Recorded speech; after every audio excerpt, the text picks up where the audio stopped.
Right, Breaking news. Jonas is a sexist. Wow. You're just trying to get the intro. You're just trying to get the intro bit by saying that. You're just trying to get Breaking the intro news. Shanice is trying to get into the intro.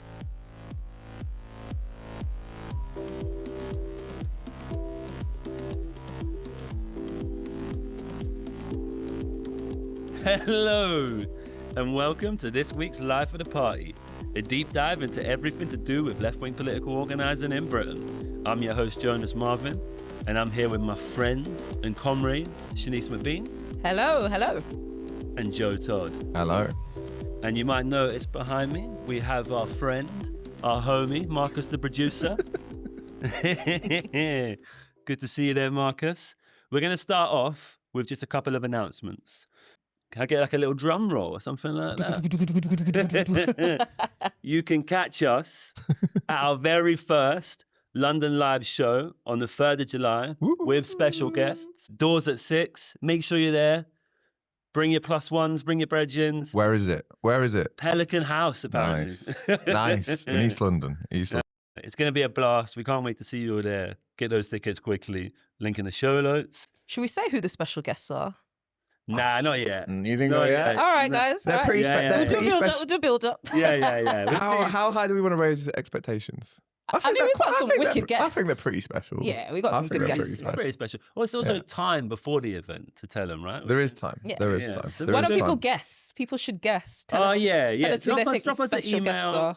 The thing that people should know is it is only 130 capacity. Wow. So I think it will sell out. So if you want to get your tickets, do get them. Yeah. Do get them. And in other news as well, me and Shanice will be speaking on the 20th and the 21st of June at the Festival of the Oppressed. It's their second ever festival in London at the South Bank University Centre, talking about all sorts of different things to do with changing the world for the better. So if you fancy coming to see us speak there, book your tickets. We'll have the link in the show notes for that too. Oh, and if you didn't know, Tottenham didn't get relegated. No. And Arsenal won. No, that was weeks ago. Weeks ago.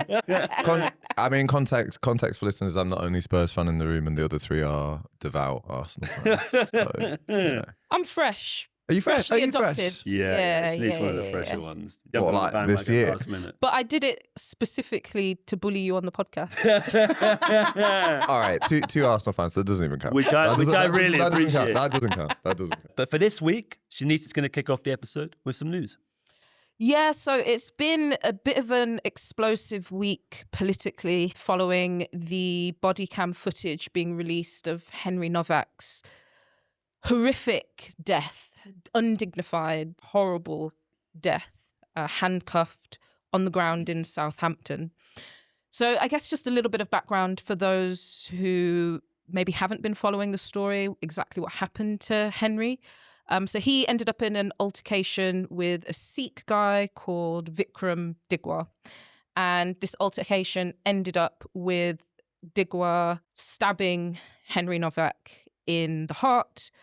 Police got called and Digwa told a story about Henry racistly as kind of assaulting him. It turns out that actually didn't happen. And the police handcuffed Henry as he was lying on the ground with blood in his mouth. They dragged him across the pavement and he told police officers 9 times that he couldn't breathe. And the police officer said, well, they didn't believe him. And they listened to him as he said multiple times, 4 times, that he had been stabbed. And one of the police officers said, "I don't think you have, mate." And not long after he pleaded multiple times that he couldn't breathe, that he had been stabbed, he fell unconscious and he died in front of the police officers. And this actually happened in December 2025. But the reason why it's become quite a big story this week is because the body cam footage was released by the family earlier in the week. So everyone was able to see what happened, and that's caused a huge explosion politically in terms of the fallout, in terms of police violence and police brutality. And there's also been a big racial fallout as well. So the right-wing response has been quite predictable.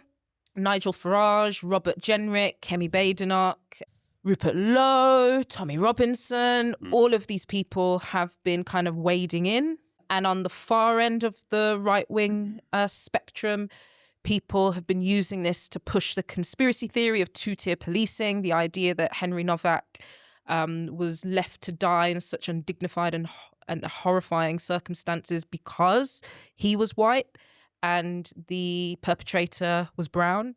And they're using this single case and generalizing and saying that there is systemic, institutionalized racism in British policing against white people. And even further, kind of to the right, Rupert Lowe, Steve Laws, Tommy Robinson, and others are using it to say that all Sikhs and, brown people and black people in general should be mass deported. And they're using it to bolster the idea of remigration. And then obviously there were protests that turned to rioting in Southampton this week, where the police were attacked, Nazi salutes were shown. And I think one of the things that's quite interesting racially, what's going on here is Nigel Farage historically has been quite against EU migration. He accused Eastern Europeans of eating our swans, really got to ridiculous levels of conspiracy theory. But his entire Brexit narrative was about stopping Eastern European migration. And what's interesting now is obviously Henry Nowak had Polish heritage. He had Eastern European heritage, and he's being upheld as this symbol of Britain vis-a-vis his whiteness. So we're seeing now, I think, a shift away from purely xenophobic racism to a more pure ethnic racism. So politics around police brutality has, of course, been kind of central to the political fallout this week. And, one of the accusations is around two-tier policing, this idea that white people are at a disadvantage to black and brown people in the policing system in the UK. And I think it's really important to kind of puncture this narrative. And to do that, I do want to quickly tell the story of Kevin Clark, because I think it highlights just how upside down and topsy-turvy the world has become. So in 2018, Kevin Clark, he was a black guy in Lewisham, had a mental health crisis. He was restrained by the police. He said multiple times he couldn't breathe. He told the police he was going to die, and he did die, restrained by police officers. And then obviously you've got the story of Ian Tomlinson, 2009, Henry Hicks, 2014, Tom Orchard, 2012. Those last three names that I said were white men. In Ian Tomlinson's case, he was knocked over, had a heart attack as a result of being assaulted by police. Henry Hicks was chased at high speeds by multiple police cars and fell off his moped and was killed. Tom Orchard was restrained by police after a mental health episode and died as a result of that restraint. Nothing, silence from the right. So, they really only are using this case because it is an instance of someone who's white, the perpetrator being brown, and they are, capitalizing on this. Hillsborough, Orgreave, Blair Peach. I think we have to be really clear that it has been the left and it has been always our movements that have defended people who have been harmed and who have died and who have been killed in police custody. And so this has been really absent, I think, from the narrative. And I'll go into a little bit why that has been. But, the United Families and Friends campaign, UFFC, has always supported the families of white victims of police deaths in custody and people who've been killed by police. And Black Lives Matter also funded not just black campaigns against police violence, but also campaigns that worked with brown and white victims too. And the reason why I raised this and the reason why I really wanted to talk about this is because actually the left's response this week has been really inadequate. And in fact, this moment, even though it is being channeled in a racist and xenophobic way, there is huge police criticality, anti-establishment sentiment, anti-authoritarian sentiment that is at the heart of this. And actually, I made a prediction. Do you guys remember? In the predictions episode, I said that I thought the contestation around state authoritarianism would explode over the next year. I just hate to say I told you so. In fact, love to say I told you so. But, I think the left has been really quiet this week. There's been a certain respectability politics of hiding behind Henry Nowak's family and the family statement of not wanting to cause tension, and, you know, the family saying they want to rebuild trust in police. So people have been hiding behind that in order to avoid, I think, really sharp interventions that are needed right now, but maybe feel risky or feel challenging, you know, around police brutality, around police negligence, around police misuse of force, around racist conspiracy theories, around right-wing identity politics. And actually, you know, in some ways, the need to disagree with families sometimes who have experienced immense state violence. And I think we're trapped. It's kind of the same symptoms of the identity politics mess, right? We're trapped in this idea that we need to take our lead from the family simply because they are the family, rather than centering them, respecting them, but actually having our own independent political analysis.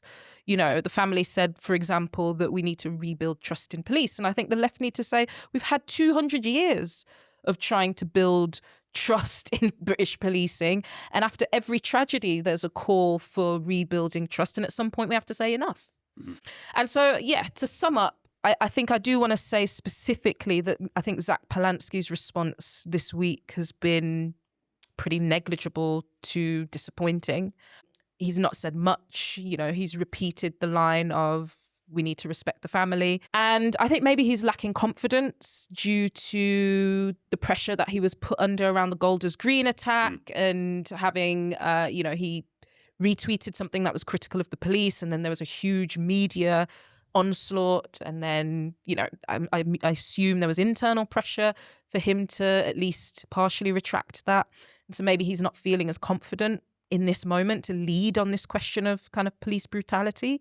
But the result of that vacuum has been that now Kemi Badenoch looks completely sensible and reasonable in comparison to Nigel Farage essentially calling for riots on the streets. You know, he used the term cold rage, and as much as he likes to say that the term cold is meant to imply that I don't want people to riot, obviously we know dog whistles exist. Obviously, politicians understand how their language is going to be interpreted by ordinary people. They use language in ambiguous ways so that they can imply things, but also distance themselves from what they've implied. So in that space, Kemi Badenoch has met with the family, has put Labour to shame, and has also, you know, harshly critiqued Farage's white right-wing identity politics. And she's used classical liberal ideas of, you know, equal under the law to do that. And in that context, the left has been nowhere to be seen, which I think has been quite disappointing. But I guess the final thing I'd say is this is why we need our political leaders on the left to just, you know, have solid principles on these questions. Because in moments like this, we do need good leadership. There's so much in this. With Farage, kind of almost tailing what you said immediately there, I think it's important to see his kind of comments as like a political calculation as well. I mean, you have like obviously this kind of, you know, ecology on the right, and he's always kind of struggling to be as hegemonic within that ecology as possible, which means that as well as sometimes distancing himself from what he might see as some of the kind of fringes of the far right, it also means trying to capitalize and hegemonize in particular moments so that you're not outflanked by people to your right. And that's particularly important because when you think about the by-election in Makerfield, for example, and the fact that Restore have polled 7%, some of their successes in places like Great Yarmouth, there is a worry from Farage that they could eat a chunk out of Reform's vote in a whole set of key constituencies. And I think, you know, if their membership figures are true, Restore's, they have 130,000 members, which would make them 9 times bigger than the BNP, the British National Party. Just to give people a sense of we often talk on the podcast about how the left has grown and left surges, but just to give people a sense of how the right has grown over the last few decades.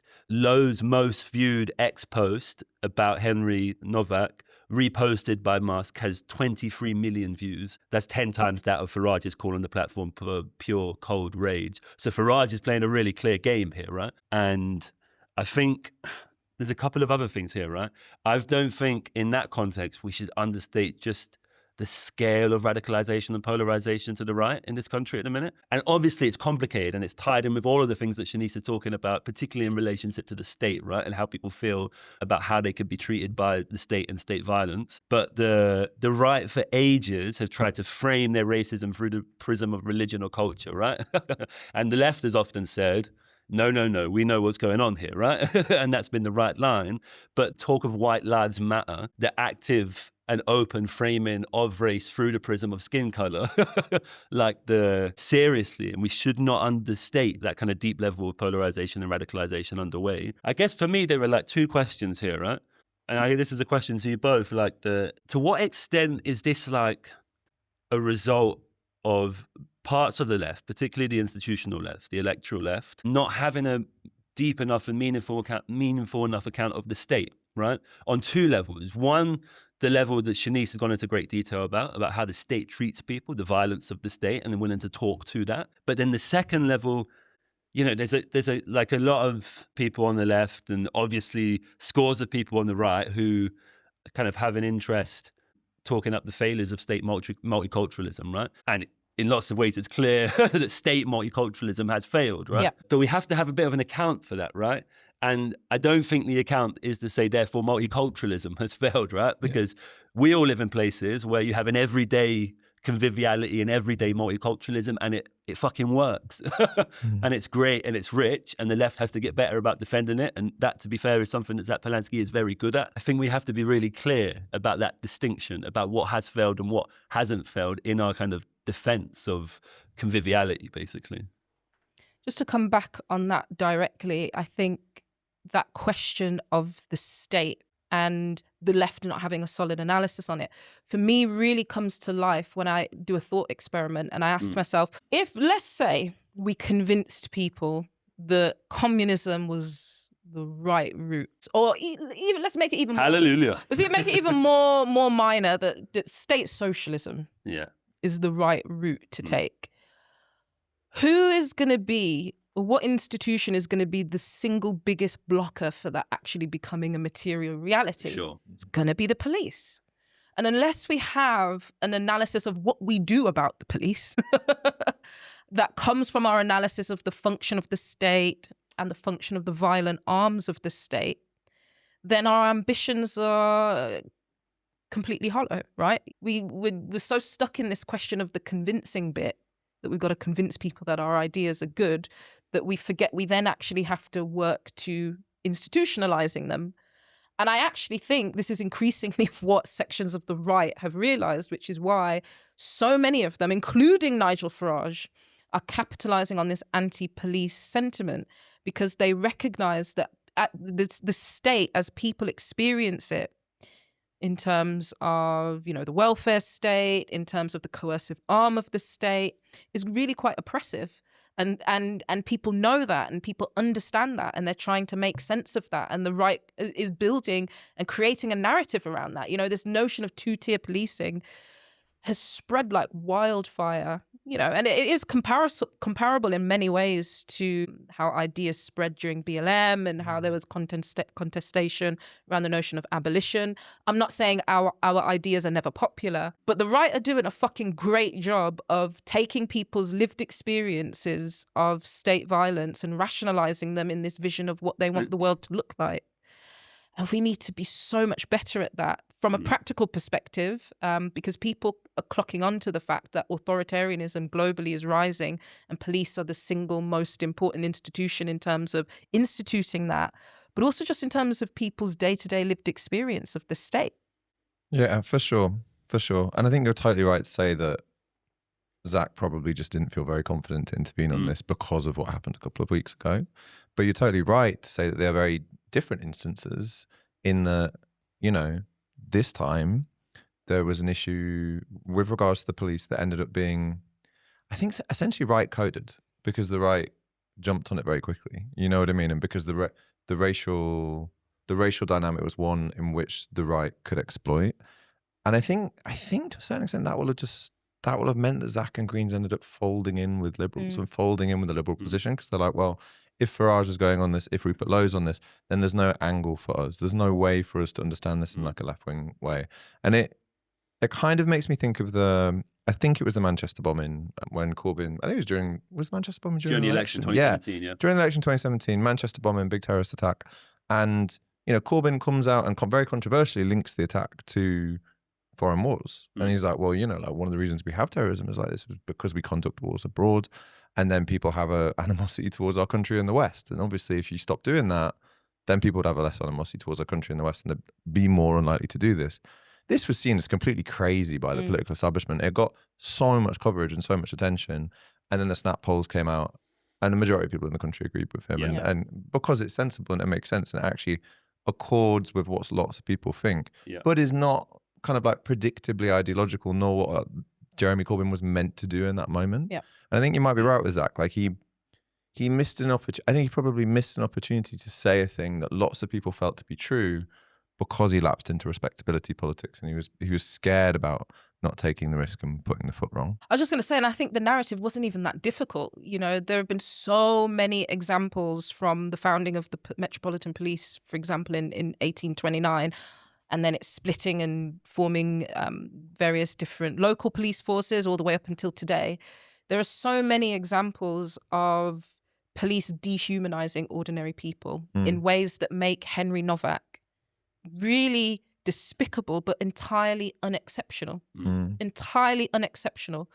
And Zach could really easily lent on that history and lent on the experience of families who have been through this before and could have just simply said, we have always been here doing this work. And we care about all of the families who have had loved ones killed or who have died in police custody. And we care about Henry Nowak and we care about Ian Tomlinson and we care about Smiley Culture and we care about Kingsley Burrell and we have always cared and the right doesn't. And that's such a simple narrative. Yeah. Such a simple, powerful narrative. I'm almost reticent to kind of like reduce this to the electoral, but we are a podcast about parties and parties do contest elections sometimes. And I do like, this seems quite obviously to me to be Farage trying to move into Restore's space. Yeah. And feeling the threat from Restore and Makerfield and Restore being a real thing, who seem to be polling surprisingly highly and will probably come out with a decent number of votes in Makerfield. Maybe they'll stop Reform winning it. There's obviously I don't know if it's completely new, but there seems to be like a new emphasis on race in Farage's politics, whereas before he was trying to build Reform as this big, respectable anti-migrant vehicle, but not necessarily racialized vehicle. You know what I mean? Like you can be Sikh and you can be anti-migrant. You can be whatever colour and you can be anti-migrant, But now it's becoming more racialised. It's moving towards the white nationalist politics of Rupert Lowe. I think it's fair to describe Rupert Lowe as a white nationalist. Yeah, for and sure. I mean, I have to be careful, I might bump into him at the pub.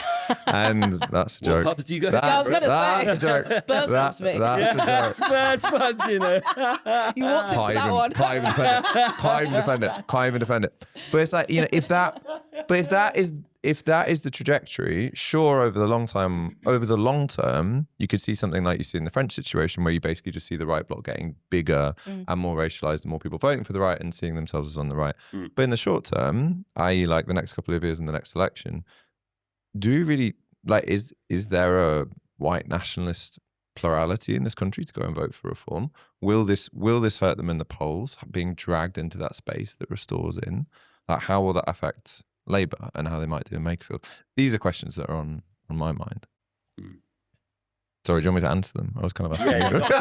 Give them a go. Well, okay, yeah, I think that's happening, and I don't think it'll be good for them in the short term. That's what I think. I guess it's because there's this question about there are lots of Liberals and Tories, but who they might try to be convincing. Well, I just think lots of people like Reform at the moment and would vote Reform, but if they see them being very obviously and explicitly racist rather than just anti-migrant, they may well look elsewhere. Like you know what I mean? Like Hope Not Hate have done a bunch of research into the Reform Coalition, and it's just way more diverse than you think in every way, not just in terms of race and ethnicity. So yeah, like, I think he's been trying to build this big tent, which is about like Britain is broken, it needs reform, and part of the reason that it's broken is because we've let too many people in. The colour of their skin isn't the main thing, it's just the fact that we've let too many people in, and I do think he's moving away from that now, and it'll be interesting to see whether that hurts him. He's responding to the fact that the liberal orthodoxies are kind of shattering before everyone's eyes, and there are people still trying to grip on to a lot of them, this idea of decency, tolerance, acceptance, equality. But actually, on the right, people don't give a shit. Like, so many more people are just loud and proud about saying, well, Britain should be for white people. I don't care how long you've been here. Britain should be white. But are there enough of those to get reform a majority? I just don't think so. It's hard. No, there's not. I just don't think so.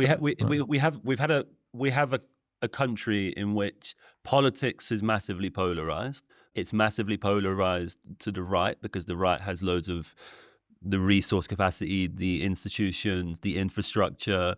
You have an electoral system that's benefited the right historically that's really important to talk about.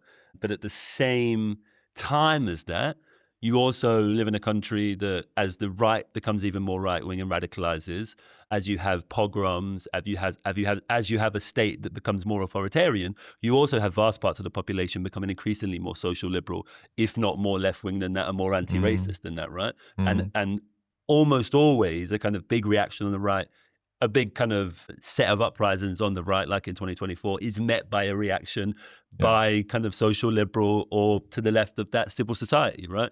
So I think there is something in it. The problem is we don't necessarily have the same radicalizing ecology, right?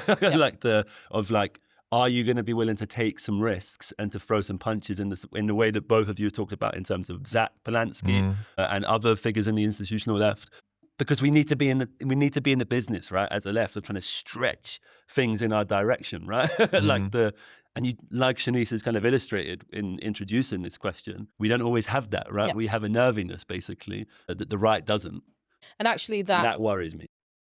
That, I think in part, that fearlessness, you can call it, that the right have at the moment is also a backlash to some of our failings. So, for example, cancel culture. This idea that you will, get someone sacked from their jobs, you'll call them out publicly, you'll dox them, you'll shame them. Well, now the right are just like, well, we're going to get that to not work by just not giving a shit what you accuse us of.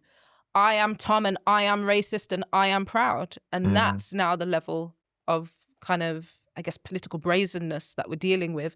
That even if you look at BNP, they were really careful to say that, no, they're not racist, They're decent people that just think Britain should be for the British people, but we're not racist. And now it's kind of people openly saying Britain should be for white people. It is different terrain, and I think we haven't quite figured out how we get in the ring in this terrain. And I think that applies on the question of race, and I also think it applies on the question of policing and authoritarianism. Although to gloss over Zach's mistake this time, because I agree with you. It feels like there was a meaningful intervention that Zach could have made here that he didn't make. He instead just kind of like lapsed into a more liberal establishment position.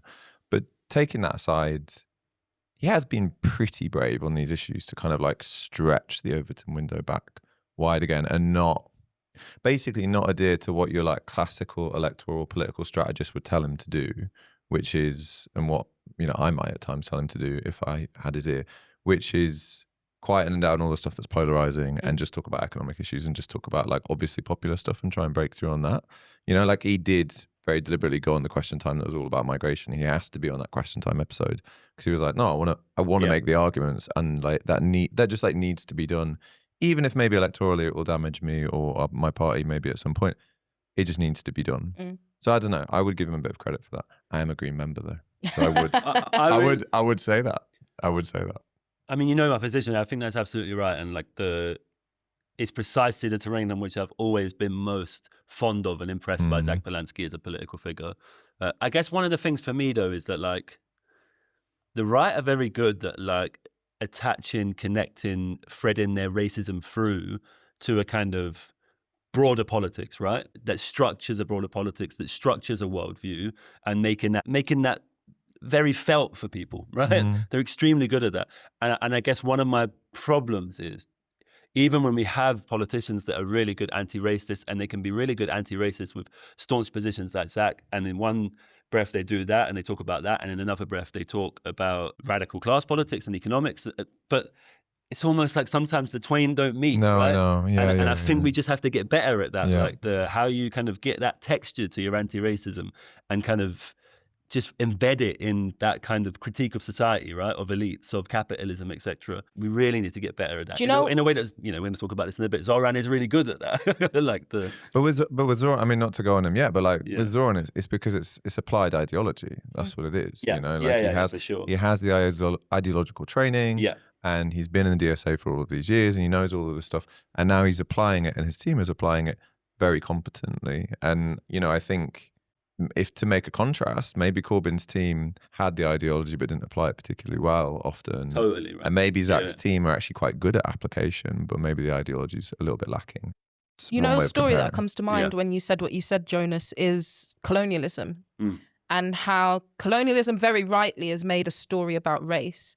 But we never talk about how colonialism fucked up the British working class and how, the institutions of finance capital ricocheted around the world. And actually, although, of course, the spoils of colonialism led to things like the founding of the NHS, there are other ways you can understand colonialism and having really had a detrimental impact on, some of the poorest in the metropole as well as, in the colonies. And we don't tell those stories enough. We don't, when we talk about narratives around slavery, we don't talk about enough how race was literally invented to make oppressed indentured workers and oppressed slaves hate each other. Yeah. And we don't tell... It's interesting because this is kind of the concept of intersectionality, these interconnectednesses between systems. Obviously, that is now a loathed term. But as a metaphor,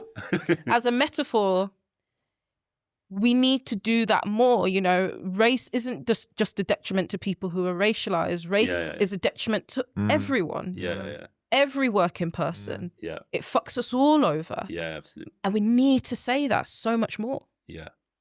And I should just say, in my point about, my point about connecting that anti-racism to a kind of worldview politics a bit more firmly, that there are lots of people who can do that really well in our movement, right? There are green activists, councillors, mayors, we have intellectuals, we have public figures who can be very good at doing that stuff. I just think we need to think about how you do it kind of with a bigger platform and a bigger scale. We come back to the problem of hypervisible leadership.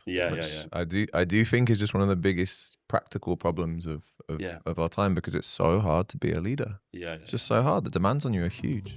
Huge.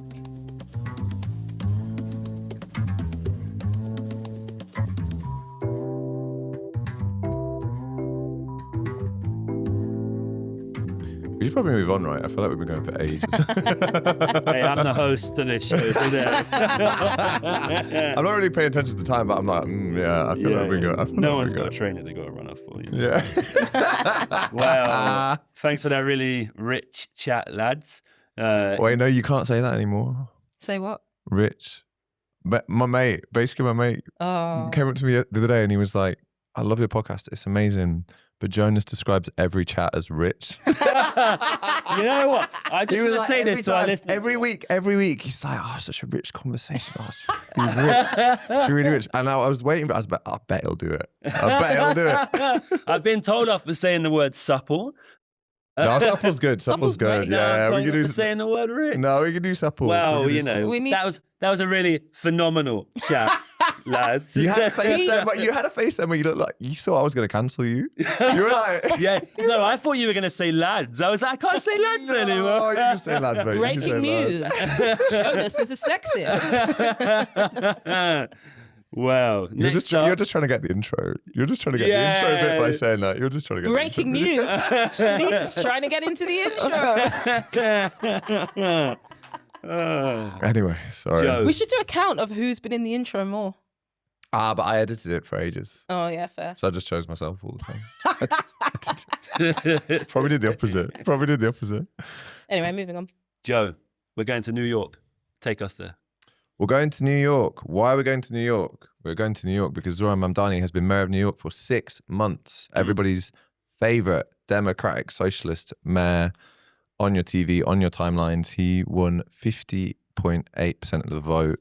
Not 6 months ago, because that's when he got in, but, 8 months ago, whenever the election was, beating Andrew Cuomo, who had 41% of the vote. Highest turnout in a generation, sworn in by Bernie Sanders. on the 1st of January. And yeah, we're now going to have a look at what he's done, what he hasn't done, some of the contradictions of the project. And I've got like a little bit of a take on how I think we can like understand his mayoralty, because there's lots of different ways into Zohran, I think, but I do think I've got a bit of a grip on it. So, last 6 months have been, frankly, a blitz of activity. He had his 3 main pledges, which were fast and free buses, free childcare, and freezing the rent for like city tenants. And he's already delivered on some of them. So, childcare, day 8 of his administration, he got 1.7 billion from Governor Kathy Hochul, which is going to put 2,000 kids through childcare by the fall of 26. It's obviously not the entire thing, but he's already got some money for that. Very impressive. He's managed to appoint 6 of the 9 people to the rental board. They're going to be voting in June. Indications are that it will be good, and we'll probably get a rent freeze of some kind. He's also filled a lot of potholes. I mean, not personally, although personally he has filled some potholes. I've seen him fill some. No, I know, but they filled 100,000 potholes in 100 days. Imagine how many people that would take. 100,000 potholes in 100 days. Well, he did all that on his own. Nah, mate. Him and all his mates. So pothole filling rates are way up.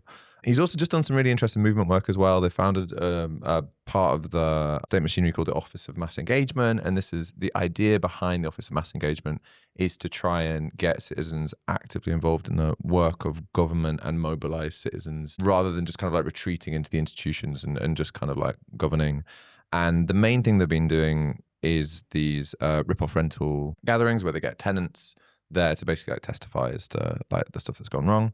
And they've also just won some stuff from movements. They've won $9.3 million in work and consumer restitution in the first 100 days. They got a $5 million settlement for Uber Eats and Hungry Panda riders. He's been using this disposal to basically like help tenants unions, help labour unions in various different ways. He's also had these kind of like 2 big events as well in the first 6 months. So, 2 big storms in winter, like New York winters are brutal and have often been the undoing of like other New York mayors. And I think he dealt with them very well. Like he was very on the front foot, kind of like on every news show and doing loads of content on it. He invited New Yorkers to sign up to be shovelers. He got paid $30 an hour to like shovel snow. Wow. And sign up 1,400 people in a day to just like go shovel snow. This was a program that existed before, but he 10x'd it or whatever. And he was seen to be, and I think the phrase "seen to be" is going to be very important in this. He was seen to have dealt with that very, very well, and it's in part because of like competency of him like moving state machinery in a certain direction. It's also because he's just incredibly visible and very, very public, and leveraged his kind of like persona and star quality to be seen to be doing this. I think the second big event that's really happened was the budget. So the budget was always going to be like the first big tripping point. They got in and realized that there was, like a 12 billion deficit. No, sorry, not a 12 billion deficit. I think 124 billion deficit. Not sure. A big deficit. There's a big Huge. deficit. Huge. Massive. Billions, just massive, huge. Precisely. And again, he did the really good comms thing where he got on TV with a big chart and he was like pointing at all of the numbers and he was like, look at what the last administration have left us. This is really, really bad. Exactly the same thing that the Tories did to Labour, where Labour left them a note saying there's no money left and then used that as an excuse to impose austerity for years and years and years. He did that, but he also managed to get 28 billion out of the governor, Hochul, and also get through a second homes tax, which along with some efficiency savings managed to close that deficit. So like, this was gonna be like a big thing where they were like, okay, this is gonna be really, really hard. How are we gonna do this? He managed to pass that test. Just about. And again, I'll come back to just about. And then I think the third thing that we can congratulate him for is that he has backed some other Democratic Socialist candidates for certain positions. So I think the two to emphasize are Brad Lander, who, to be fair, is not a socialist. He's a left liberal, but he, like endorsed him in his campaign. And he has backed him to unseat Goldman in NY10. I think that's a congressional seat. I assume that's a congressional seat. And then the more controversial one is that Congresswoman called Espaillat, she resigned, backed Zohran quite early and was seen as like a national progressive and stuff. But Zohran decided to go for the DSA challenger over backing her, the person that she wanted to fulfill her seat. And that was really quite controversial. And that was him going against the grain of the kind of like New York establishment or the New York progressive establishment. So like, I think as socialists, these are things that we look at and we're like, yes, Zohran, you have smashed it. We like this, very good. There have been a bunch of compromises as well, though. Compromises and contradictions. On the buses pledge, it's just not happening right now. It's not happening. Like, Hochul has basically not provided the money for it. And this is a theme we're going to come up against again and again. She's not provided the money for it. It costs, I think, around $700 million a year. It's not come through yet. And they've kind of fallen back on just like doing a pilot in Albany, I think. Not in Albany, somewhere else. They've left the NYPD alone, essentially. Yeah. We've covered this before, but he kept Jessica Tisch, who was an Eric Adams appointee. She's the daughter of a billionaire. She's pro-carceral, pro-police. And the Office for Community Safety, which was it was previously the Department for Community Safety, now the Office for Community Safety, which is the body that was meant to take certain cases away from the police, so cases around mental health and similar, has had its budget cut by about 4 times. So it's meant to be $1 billion, now it's $260 million. And it's not even really based within the NYPD, it's based in the mayor's office instead, which some people see as, like not a very good thing. There's definitely been failures with regards to movement building as well. Like, he set up an organization called Our Time just after he got in, and this Our Time organization was meant to, mobilize all the volunteers and supporters that had gotten involved with this campaign. They were trying to not make the mistake that Obama made, which is just demobilizing your base right after the election. Our Time, I don't know why, I haven't been able to work it out, maybe you guys have, but either from like strategic difference or not working out what they could do, it's now been reduced to just one staff member, and it doesn't seem to be doing loads. And it might be that people are going into DSA instead, and some people argue that's what should happen at first anyway. But yeah, like, that organization has not been successful. And then I think the big things which people have been really pissed off about is just that he's killed some DSA endorsements. Chiosei being the big one, who's going to challenge Hakeem Jeffries, who is the Democratic Speaker, or is going to be the Democratic Speaker in the House. And he explicitly endorsed Kathy Hochul, the governor. This is a, like, center-right governor. She's not a left-winger. There was a left-wing challenge. Some people I talked to say the challenge was never going to go anywhere and there wasn't much point in it. I can't assess that. But Mamdani came out and wrote an article in The Nation saying, I'm with Hochul, I back Hochul. I think taking all this, I think the best way to understand Mamdani and his project, and to understand the obvious compromises that he's making, because he is making a ton of compromises, is to understand it as what I'd call and this is a bit techie, but I will explain it, a democratic socialist deliverist project. Like, this is what I think it is. I think it's a democratic socialist deliverist project. Now, what do I mean by that? So, like, deliverism is this thing that was kind of coined around I think, like, Biden's presidency, where Biden had this idea that, like, we'll flood all of this money into, like, private subsidies for building environmental stuff. So, we're going to build wind farms, we're going to build, what are they called? Solar panels. We're going to build solar panels. Those things that get the sun, solar panels. We're going to build solar panels. We're going to build back better. Build back better. We're going to do all of that. And people are just going to keep voting for us because we're going to have created loads of jobs. The problem with it was that, number one, the jobs came really late in the congressional term, if at all, because these things take time to build. Number two, all of the money went through business and it was like very market friendly. But number three, they never really talked about it as a thing that they'd done and like properly labeled it as like, yes, we have done this, because it's coming through market mechanisms. So it's not really clear that, that it's Biden doing it. And they never centered like the government as the driving force there. Like, it was the market. So you're not doing what needs to be done in America, frankly, if you want to have like a state-driven democratic socialist project or a straight state-driven liberal project, which is to reinforce and rebuild the idea that governments can do stuff for you, which, like, a lot of people in that country, increasingly a lot of people here, but a lot of people in that country just do not believe.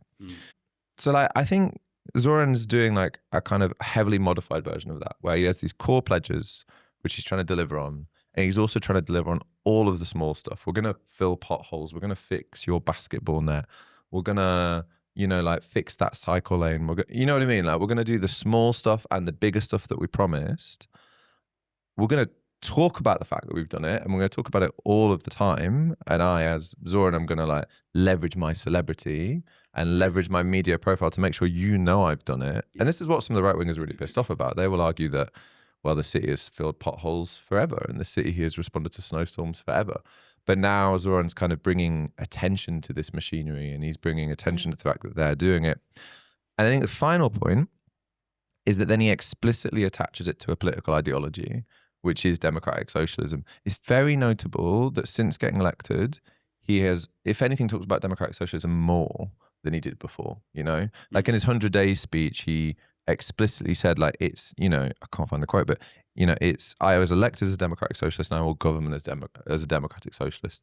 In part, that's, because he's trying to speak to his base, et cetera, et cetera. But there's a bigger point there where it's like, he doesn't just want it to be seen that the government is delivering this stuff. It's that democratic socialism is delivering this stuff. And, in a world of political apathy and cynicism and a sense that like nothing's ever going to deliver for you, I think he's basically he's prioritizing delivery at all costs, because I think he thinks it's the best thing he can do, both for New Yorkers, but also for the wider democratic socialist project. And I think, when we're thinking about the very obvious compromises that he's made, so leaving the NYPD alone, not challenging Kathy Hochul so he can get money out of her for, passing the budget and doing all the policies that he wants. I think we have to understand those compromises in the sense of this basically democratic socialist deliverist strategy, and also just the constraints that the mayoralty has, which is that, he has a limited amount of power. So yeah, I think that's the best way to understand Zohran at the moment. I will admit I'm obviously a very sympathetic analyst when it comes to Zohran. I am very I am very sympathetic. But yeah, I think that's the way to understand him. I mean, as one of the communists in the room, I'm really sympathetic with that take. Like yes, right-wing communist. We'll get into that one day. I think. I mean, there's an interesting thing here, right? Michael Lang talks about it on his Substack, Narrative Wars, which is, if you want to get a sense of New York politics, you should go and read. It's brilliant. I actually forgot to read him for this episode. I should have totally read his Substack. He's really good. Yeah, He talks about how, what you've talked about is that celebrity of Zohran carrying over into out of campaign mode, or not out of campaign mode, out of campaigning to be mayor, into being mayor and still being in campaign mode. Yeah. And it's just really interesting. And it just works so well for him. And I think it works in a way because politicians don't speak to people. They don't think it's worthwhile communicating with people, telling them what they're up to, like explaining some of the political challenges, the fiscal challenges, the kind of strategic problems that they have. And like Zohran just mobilizes that kind of celebrity in an incredibly rich. I just couldn't think of another word. Rich, supple way. But he does it brilliantly.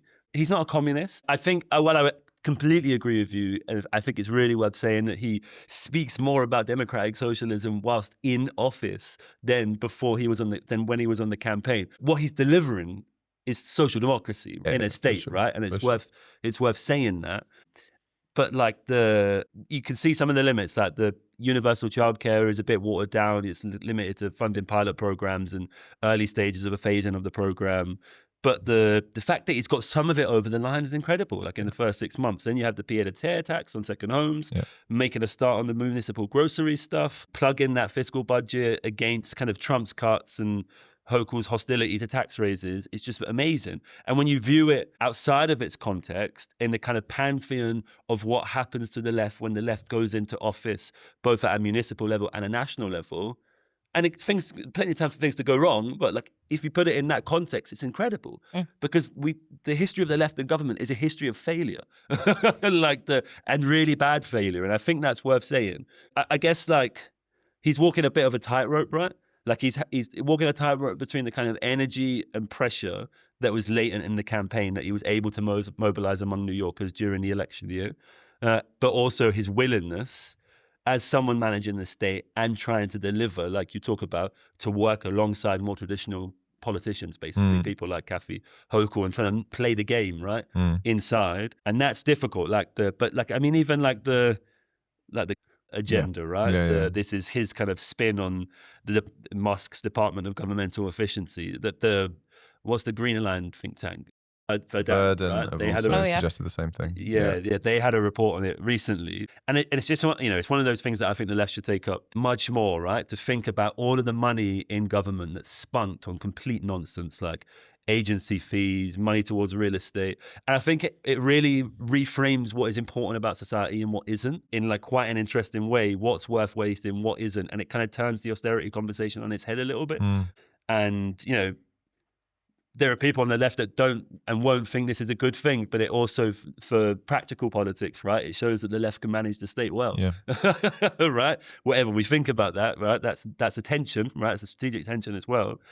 And as as well as all of the big shiny stuff, there's also with the kind of budget stuff, all of the stuff that is normal, right? Like he's left crucial services intact, like things like cash assistance and shelter for the homeless. He's gone beyond what the previous mayors had promised on parks and libraries and stuff like that. And I mean, he's had this whole thing about the block housing initiative, which is quite impressive. Like particularly the bit which says aggressively pursuing legal actions to remove negligent owners and transfer chronically neglected buildings to responsible stewards. Right? That's. Although we'll see how much of that actually gets done. For sure. But This is the mayor of New York and I'm saying we're going to do this. It's just incredibly significant. I mean, I guess let's get into the meat of it, because I wonder, here's me throwing out some questions, I guess, because all of these strategic questions are posed, right? So he's endorsed Kathy Hochul for re-election. And we should emphasize with that, it's not that just he declined to endorse it. Yeah. In that election, he explicitly endorsed the right-wing governor. Yeah.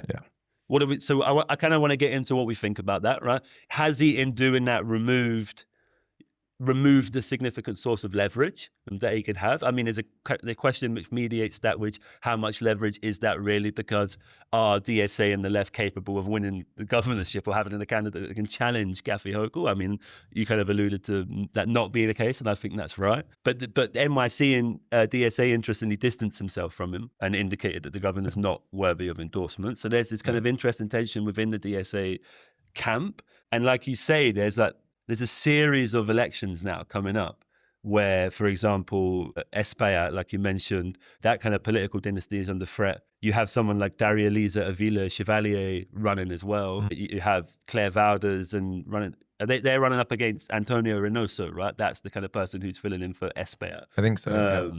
And the second of those clashes, so that clash in particular opens up all of these interesting antagonisms. Because like you said, they're very much see themselves and are seen as a progressive. And there's this question that DSA are kind of consciously breaking from a coalition with the Working Families Party, for example, which was a key cog in the Mamdani campaign and eventually supported him, not instantly.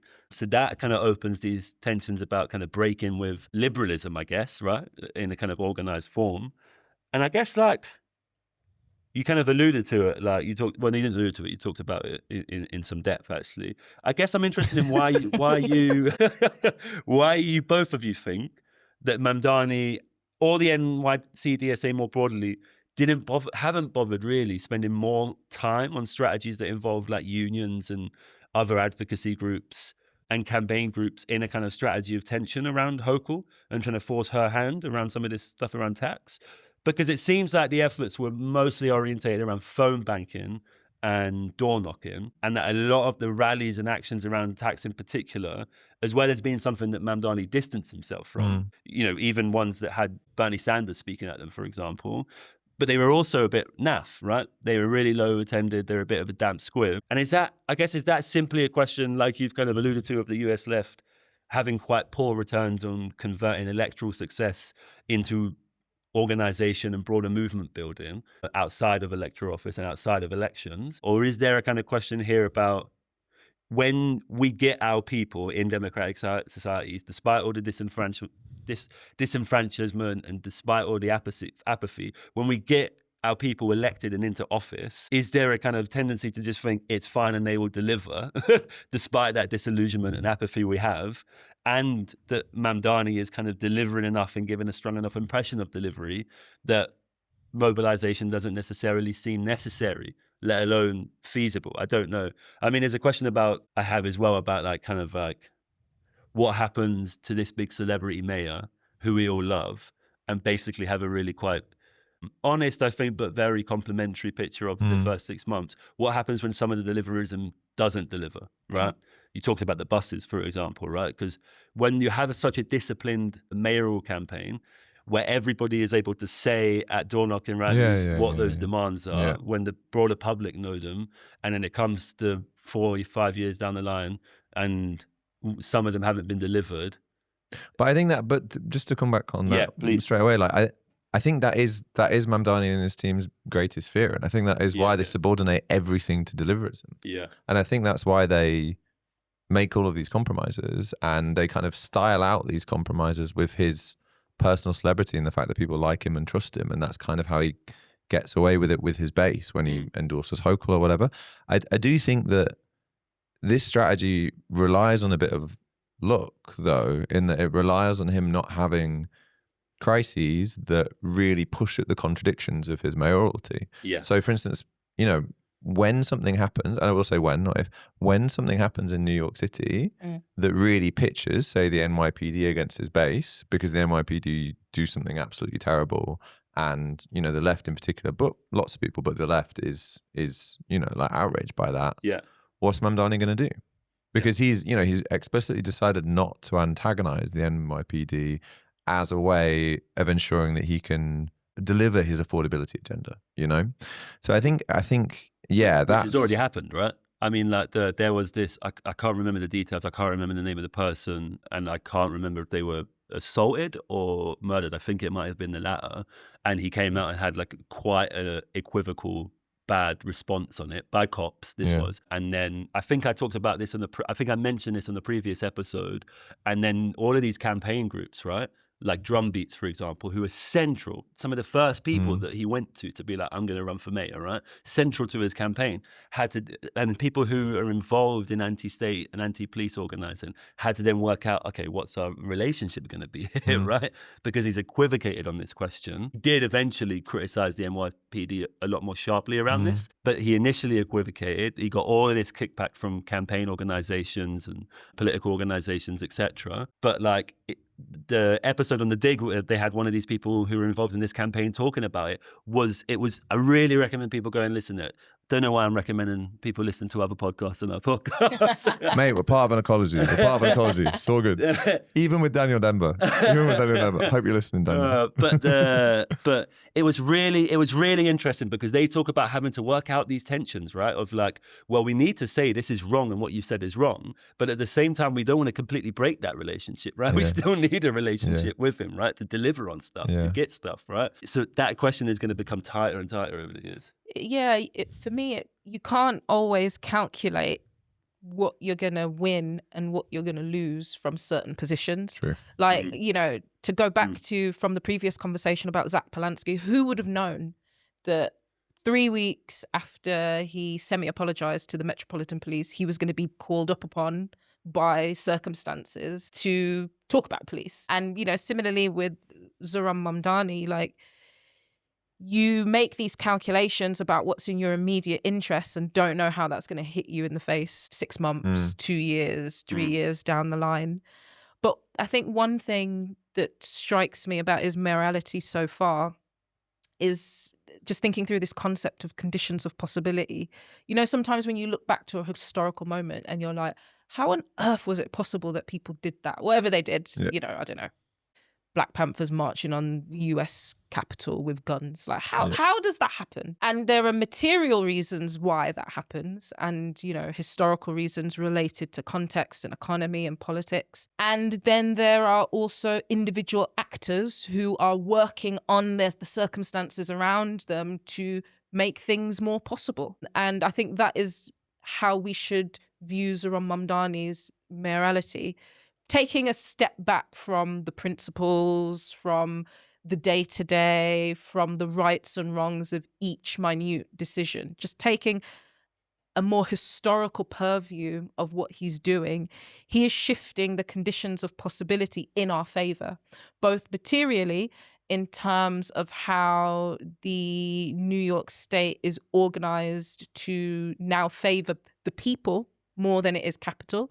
And I'm not saying it's possible to, fundamentally, materially shift that dynamic, without the total destruction of the state. I'm not saying that. But there's a shift that's taking place there. And then also more from the kind of Foucauldian angle of the conditions of possibility of truth and of knowledge, the idea that... We're getting into some Foucault on the podcast.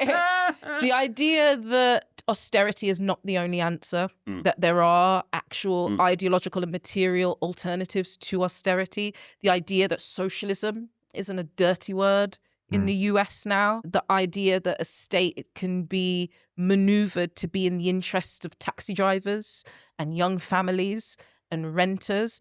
It's shifting the conditions of possibility of truth, of what is true in a capitalist society. And so for that, I do think we need to commend him, because similarly how you don't know how your compromises are going to bite you in the ass, you don't also know how the space you open up for other people to come through and do amazing shit. You don't know what's going to happen either. And actually, the more space that we have ideologically and materially to do stuff that is in the interests of ordinary people, the better our movement is. And I think regardless of your and our legitimate critiques of, for the fact that he's reneged on most of what he said he was going to do around policing and crime, and that is true, and we need to, voraciously call it out. Also, now it's more possible for us to do things, and we need to commend that, and we need to use that, and we need to push, and we need to cleave, and we need to, find ways to kind of break that dynamic open more. Yeah, and I have so much love and empathy and time for this position, because it often leads people to multitudes of practical action, frankly, because you're like, okay, we're going to try and widen the conditions of possibility, and there's a load of ways to do that, and that's exciting, so let's get stuck into the struggle rather than get stuck debating which is like precisely the revolutionary or non-revolutionary strategy. When that goes bad is when that broadening of conditions of possibility lapses into just quite like normally social democratic reformism, right? Yeah. I mean, when, I'm going to butcher this quote, but when Paul Mason said that if you can't understand Keir Starmer from a Marxist perspective, you don't understand the class struggle, or whatever that tweet. What was that tweet? What was that tweet? You got it right, but it's viewpoint. Viewpoint. Like if you can't understand how Keir Starmer furthers the class struggle from a Marxist viewpoint or whatever, he was kind of saying the same thing, but at a more extreme end. You know what I mean? Where he was like basically arguing, well, Keir Starmer will do some social democratic things and will in some ways open the conditions of possibility for working class people because their pay will go up a bit, or because the NHS waiting times will go down a bit. I obviously don't agree with that. I'm not saying I agree with that, but just to say that like there are shades of that argument, and I often think arguments around democratic, socialist to revolutionary strategy revolve around where you end up on that spectrum almost. Yeah, just to add on to that point, there is an inherent conservatism in the idea that you just critique and then do nothing with your critique. It's just good enough to say that someone else is getting something wrong. It's also just a sad way to exist. It's a sad way. It's a sad way to exist, but it also is deeply conservative. Shit. Like, we should be be trying to prise open contradictions, not just state that there is a contradiction. And think about that example I made about policing, right? Yeah. And about the police's attack on this individual, right? How many times in the history of New York has that happened? And the mayor hasn't budged on a position which defends the police to a whole, right? Like and the fact that you have a lefty mayor who will budge and will not equivocate after a while, right? Like after pressure, and will be receptive to pressure is important. And when it comes to drumbeats and other organisations and working out how they have their relationship with them, it really, for me, does come down to, number one, an understanding of movement ecology. So an understanding that, like, social movements have different actors and different organizations within them, and those actors and organizations, because of their position and because of the specific constraints they have on them or lack of, will be able to take different positions, say different things, do different things. My favorite example of this is when Extinction Rebellion, burst onto the scene and got loads of press. Caused lots of people to actually give loads of money to Greenpeace. Greenpeace racked it. They took so much money at that time. They took so much money at the time because concern about climate was higher. Everyone was thinking about it. Yeah. Lots of people were like, I'm not going to give to Extinction Rebellion. They seem a bit edgy or whatever. But like, Greenpeace, who, we should remember the organization that was founded by people that were going to go block oil pipelines on like a boat, right? And you know what I mean? Like it was a direct action organization. That was the founding of it. Then just like took in loads of money. And I think we have to understand what's going on in New York in the same way. Mamdani has constraints on him that Drumbeats, DSA, or the grassroots groups do not. Ideally, what happens is that Drumbeats, DSA, and other grassroots groups have private access to Mamdani, and they can talk about this stuff behind the scenes, and then publicly they can take different positions, and it's okay. Like I think Peter Fraser wrote this in The Jacobin quite well when talking about Mamdani. He was like, maybe Mamdani can't say from the river to the sea, but we can. You know what I mean? Like I don't think socialist unity or supporting Mamdani is us always doing the things that only he can do because of the constraints that he has. Absolutely agree. Yeah. And like taking the constraints that he has, or a leader like Zach Polanski, or a leader like Jeremy Corbyn, and then imposing them on ourselves. Like that's not the way to best support a project. I think sometimes just people need to understand revolutionary history and all big... That's like your evergreen comment. But if you look at all revolutions, there's the more moderate wing of the revolution and there's the more radical wing of the revolution. And we always have to be making choices about how we relate and when we break. Yeah. With that in mind, I do think, though, there is a danger in the celebrity of Zohran Mamdani, precisely because it encourages, instead of people seeing his morality as strategic and thinking through the kind of tactics that we adopt to prise open those contradictions and push and push and push further towards our socialist agenda, there is the possibility of just being deeply let down by him and feeling, deeply, therefore, demoralized and demobilized by the shit things he might inevitably do. And that is a real danger because, we risk losing the energy, the sense of hope and possibility that is also wrapped up in his celebrity and personality. And I think we've got to be really careful of that one. And again, I think, Mamdani's team would probably argue that again is why they are so focused on delivery, because they don't, you know what I mean? Like, at least if you're talking about the broader set of people that voted for him, it's like delivery and being seen to deliver and their lives actually becoming materially better, and then attaching it to this mayoralty and this ideology is just like an incredibly important thing.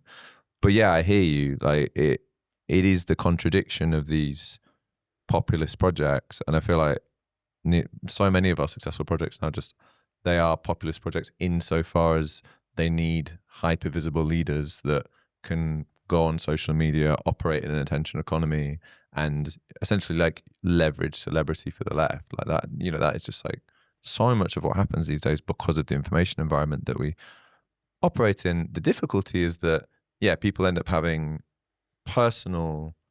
maybe not personal rather than, but like personal but not ideological connections with leaders. So like they think about like, it's great when Zach goes out and fights, but I feel let down by Zach when he's done this. And I suppose it's one of the reasons why, I could do the podcast with you guys and I write about a lot of the stuff that I write, is that I at least want the people who are in our parties and in our movements to understand the constraints that these people are under, and the fact that like, if they do a thing that you don't like, it could be because they're secretly evil, or because they, don't like you, or they don't agree with you. Or it could be because they're under this set of constraints and that's pushed them in a direction. But we're not under those constraints because we are not those leaders, and thus we can act in a different way but still act in concert with them. There's something I'm going to poke a little bit more. There's something that like I'm thinking about here, right? And I've been thinking about a lot, right? Is that you have these kind of moments in history where the scope of popular participation in politics increases. So like, in the post-war boom, for example, from the late 40s to like the 70s, for example, you have a much more fiscally loose state. You have full employment. And so that means people feel more secure to do exactly what you're talking about, right? To act, to participate, to organize, right? To campaign. They have more time, they have more money. The balance of class forces is more favorable for victories, those sorts of questions, right?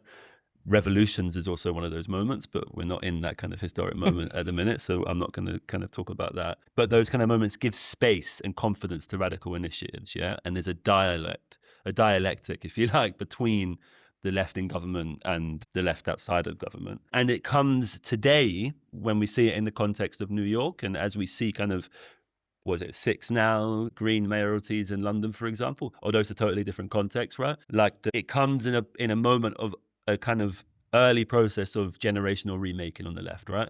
Of rebuilding our forces, of rebuilding our stakes in society, of rebuilding our strength. And so, you know, there's that question of you don't want to break, in your words, you don't want to move too soon, right? Because you actually have to move with where people are at, right? But I guess like one of the questions I have is that like in creating a political environment, a fiscal environment in New York, where you give space for where campaigns and organizations can take more radical initiatives, there's a space they can occupy, there's a mayor that they have the ear of, that also means that they gain confidence, right? Yep. Yeah. And it means they also act on their wits a lot more, right? Because they can see the promise of initiative. That means it also creates moments for tension that we should get into the habit in this podcast, I think, of interrogating a little bit, because it's that question that goes to the heart of ecology, right? Like in the sense that like, well, you create all of these expectations and people want to move to fill those expectations, but sometimes you don't like the way that people do it, or you can't deliver on it, right? And so that creates sources of tension, right? And that's something that we have to think about a bit, I think, because in those sources of tension, how is the left going to deal with that, right? Both as a collective with all its kind of bits, but then also in those kind of separate bits, right? When people are in an antagonism. And that comes down to, for me, the question of power. For sure. Because, you know, how does the right always fucking get what it wants? Through power, through monopolizing the media landscape, through monopolizing financial institutions, through monopolizing people's minds, you know, through monopolizing how people behave and act and how they are at work. And so what are our levers of power? And I guess it goes back to your question of, you know, how come they haven't engaged the unions in maybe a way that feels like it would be natural and makes sense. And that's precisely why we need to see Mamdani almost not as the person that he is, almost not as human, but as a tool for our agenda, which is what he is. A tool and a signifier. Yeah, for sure. A tool and a signifier, which is also contradictory and comes with problems, but a tool. And therefore, what are our levers of power to use that tool? And how can we build our levers of power to make that tool sharper? And those are the sorts of questions that we need to ask, right? You know, in terms of union organizing, in terms of our community organizations, in terms of our media landscapes, like how do we build people power, essentially, you know, to bring back a slightly anachronistic phrase, but actually just really summarizes what it is. How do we build people power? Because without it, we're fucked. You know, I think about how the right, and you know, we've said this on this podcast before, but they're everywhere. They're in your gym. Well, in the US at least, you know, they're in your gym. Not in my gym, mate. Not in mine either. No, my fucking gym. But they're in your pubs. They're in the places that you socialize and hang out. You know, they're in your gaming circle. They're in all the places where you are in your life. And they build power in cultural, in financial, in ideological and informational spaces. And yeah, I know I said it last episode around the West Indian Gazette and like building our own information ecosystems, but we really have to get serious about that question of power, because that is the sphere of contestation to the right. Like, you know, we have very little power and the right have a lot of power, and we can say things online and we can go on BBC or Channel 4 News and we can say cool things, but do we have power? And maybe my slightly depressing take on this, and I don't know if I fully think it, but I'm going to go for it anyway, is that, you know, I agree. And, you know, I've been involved in like really like doing politics for like 10 or 12 years now. Like I now write and talk a lot, but previously it's been like founding organizations and running electoral programs. You know what I mean? Like I really agree that like we need to build people power, financial power, like informational resources as well. We need strategic capacity in various ways. We need all of these things. We need organizations fundamentally, loads of different forms of organizations doing different things. But I worry that sometimes we substitute a kind of like, and I worry that I do this, substitute a voluntarist, like we just need to go and do harder and set up more and la la la la la. And we don't actually look at the fundamental context of the fact that if everybody is spending this much time on their smartphones every day and the dominant affect is kind of like passive or anxious or consumptive or lonely or distracted, and if the platforms that they're on those smartphones are owned by people like Elon Musk, is it possible for us to even win in a context like that? And if it's not, maybe this is one of those calculations that can't be made by a political strategist, you're right. But if it's not, do we need to, like land on some more foundational campaigns or some more, like do we need to try and kick off some kind of like rejectionist movement when it comes to smartphones, the internet, social media? Like there's a huge constituency for that that goes way beyond people that would usually like left politics. But like, is it the fact that like some of just like the foundational material conditions need to be changed and altered again through our action? Because what else do we have? But do they need to be changed or altered before, on an electoral level, writ large, the left is going to beat the right, for instance? Because the populist right are just, across Western Europe and across the West are just doing far better than the populist left overall. We win sometimes, they win often. You know what I'm saying? I feel like that's like a hot take for the next episode. Yeah. But and the reason I drop it though is because like I'm in lots of different spaces where it just keeps coming up in different ways. Like people just they do just kind of come to this position of like, well, but is this even possible if we don't destroy the internet or social media or something? I'm not necessarily arguing for a new Luddism, but like, is this new technology that just like dominates our lives now in this kind of crazy and totalizing way? Yeah, it's horrible. Means that more of our attention and our time is, as you say, monopolized by the right, because the right de facto own these platforms. Whereas before, like, you could walk out, you'd spend, your 2 hours a day that you're on Facebook or Twitter or whatever, you just like walk out into the street and then the right can't monopolize that in the same way, Anyway, this is another episode, you're right. We can talk about it, but like, yeah, it's just, I keep coming back to it. Okay. And maybe the reason it's relevant for Mamdani. But maybe the reason it's relevant for Mamdani is the fact that Mamdani, and I suppose this is the wrinkle in my argument, is that Mamdani and figures like AOC do actually hack that a bit. Yeah. It's interesting. Like, Elon Musk obviously hates Mamdani, right? But he didn't just ban him from Twitter. And that's because fundamentally the economy of these platforms is an attention economy one, where like if people want to watch your stuff and people want to share your stuff, then even if you're left wing, you are to a certain extent going to do well on it. Maybe you'll be suppressed a bit. Maybe Mamdani's kind of like true reach on these platforms was bigger than the reach that he achieved. But I'll always remember being on the Daily Mail website during the early years of AOC, and just one of her select committee hearings popped up, or their equivalent of a select committee. She's, like lambasting some Republican, but it just pops up as like good content on the Daily Mail. And why are they serving that? It's because the algorithm on the Mail is deciding to survey that because they know you want to click on it. Yeah. Because people want to click. Yeah, I mean, if you look, and maybe this is what will ultimately be our saving grace, is if you look at Zohran Mamdani's content, often we are so touched by it because it contains all the things that we crave so desperately. Yeah. Connection, being with people, sharing moments of intense social passion and meaning. And we look at that and we despair for not having it. We look at it and we're like, oh, wow, look at what he is representing. And we're sat in your room, you're sat in your room on your own, watching this video, wishing that you were in the video. Yeah. And maybe that's our saving grace, which is that actually, even though we are captured by our notifications and by our devices, ultimately, we are social creatures. Marx had a lot to say about human nature.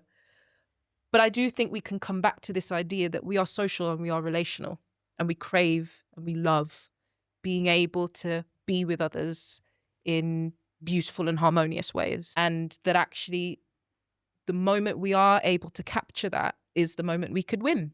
And Zohran Mamdani did capture that. Yeah, and one of the contradictions of like, political organizing now is that in many ways, like doing something like that, like having a really good meeting or like having a good organization that really functions well and brings people together is really hard these days because people aren't as good at socializing in many ways. Yeah. But if you pull it off, people fucking love it and they really need it because they don't have that in the rest of their lives. And this crisis of like loneliness and anxiety and distraction is both a massive barrier to our organizing, but also makes the organizing itself more powerful when it's successful. And that, yeah, I just think that's a huge thing.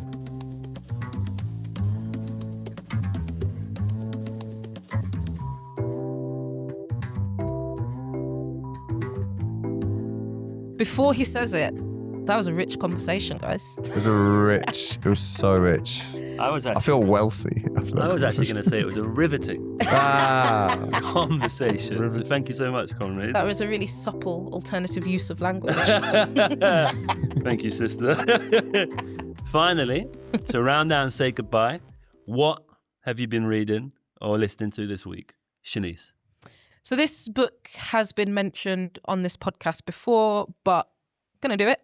I've been reading Asad Haider's Mistaken Identity, Race and Class in the Age of Trump. And I think this week specifically, when we are seeing in Britain the onslaught of a really confident and invigorated white right-wing identity politics. There's a lot of was in there. White right-wing identity politics. This book is so grounding in the kind of philosophical redundancies of right-wing identity politics, as well as establishment and liberal identity politics. And it just is so clarifying philosophically, politically, ethically. And it's such a small book, but it's just packed with content and meaning and brilliant book. So Asad Haider, Mistaken Identity, if you really want to understand the history of identity politics, the pitfalls of liberal identity politics and right-wing identity politics, and a way out, Asad Haider's the guy. What you got for us, Joe? So I was back at my parents and I was doing what I usually do at my parents, where I just pick a random book off the bookshelf and see what's going on. That's really romantic. Yeah. I know. Yeah. I know. I try and do it a lot as a way of just not. Otherwise, I just like min-max my entire life. You know what I mean? And I just make everything. I do not know what min-max means. I'm not sure I know either. I think it's like a nerd term. Getting bare Gen Z in It's here. a nerd term. No, I think it's a nerd term rather than Gen Z term. But I think it's about like, it's a way of saying that you're trying to make your entire life as efficient as possible. Oh, okay. You know what I mean? It's like your whole life is lists. And the reason I know it is because I sometimes play Magic the Gathering with my housemate, and he was like, "Oh, we got Magic the Gathering guy on the podcast." And he was like, "Oh, you could like, we could like min-max these decks, or we could just blah blah." And I was like, "What is min-maxing?" But anyway, I try and not min-max my life. Try and not min-max my life too much. So I read this book. It's called In Search of England by H.V. Morton, written in the interwar period, and it's basically just this kind of like bourgeois dude that lives in London that gets to go on a automobile trip around England. And he drives around for about 5 weeks and just writes about like English towns and villages in this wonderfully enthusiastic way, where he's like, I'm in Colchester. Did you know Colchester was Roman? And you like dig up the thing. He tells you this whole story about the Romans. Or he's in Hull and he tells you about the Hull whalers and how the whole city was like, founded on whaling and the whaling industry. And he visits all of these like abbeys in North Yorkshire and stuff. And it's the kind of writing, like he's obviously trying to like capture the spirit of the country at that time, right? In this very like kind of like the period of change, and also like write a bit of a love letter to the country as well. And I think, and I love it in terms of how subjective it is in a way. It's like it's what he thinks about this random place that he's gone, like the interactions that he's had. But it's also the kind of writing that I'd love to see like us and the left do more of, where we basically like get to know the country, and also just write a bit of a love letter to like the nature and the towns and the cities and the people and just like everything. The minerals, the mines, yeah, precisely, like just all of this, and not try to be objective with it, not try to do that sociological thing of like, and this is what this place is actually like. Be like, no, this is the experience that I had in this place, and I'm going to write it in this quite poetic way. So yeah, I'm really enjoying it. Really if anyone good. doesn't know, I said that because I collect exclusively English fluorite from English mines up and down the country. So I think all of us. I was going to say, I feel like regular listeners are well aware. So if you didn't know, now you know. And if I haven't said it before, I will say it again. I think we need to start putting your rock Instagram in the show notes. Yeah, we do. You'll sell shit. And charge you ad money for it. Oh God, yeah, that's our advertiser. There we go. I will pay for your lifestyles, lads. My book, I was bought it for my birthday. It's called London Fallen, A Mysterious Death in a Gilded City and a Family's Search for Truth by Patrick Radden Keefe. And it's one of the best books I've read in ages. Basically, there was a New Yorker article that this author wrote a couple of years ago about the kind of mysterious death of a young man called Zach Bretler, who seemingly threw himself off a building off Riverwalk, which is a kind of posh luxury apartments across from the MI6 building. And I say seemingly because the investigation into his death and his parents' kind of quest for the truth opened up all of these questions about their son and their son's identity, and their son, who's a young Jewish guy from West London, pretending to be the son of a Russian oligarch and getting in with all of these quite dodgy rich people. Yeah. And all of these questions about how London is structured, in whose interests, what's happened to London over the past 10, 20, 30 years, and all of these questions about identity, in particularly for young people. And it's also got this kind of brilliant, like, it just leaves no stone untouched. Like, it goes into like lots of stuff about like recent London Jewish history, deep into like the history of the Jewish community in London. It's just really, really intimate and amazing. It's just, I mean, his books are good anyway, but this is really, really good. Sick. Okay, thanks so much for listening to us, guys. We love your feedback, so please leave us a comment on Spotify, Apple, drop us an email on podlifeattheparty@gmail.com, and we will see you in a couple of weeks. Lots of love. Laters. Bye. Bye.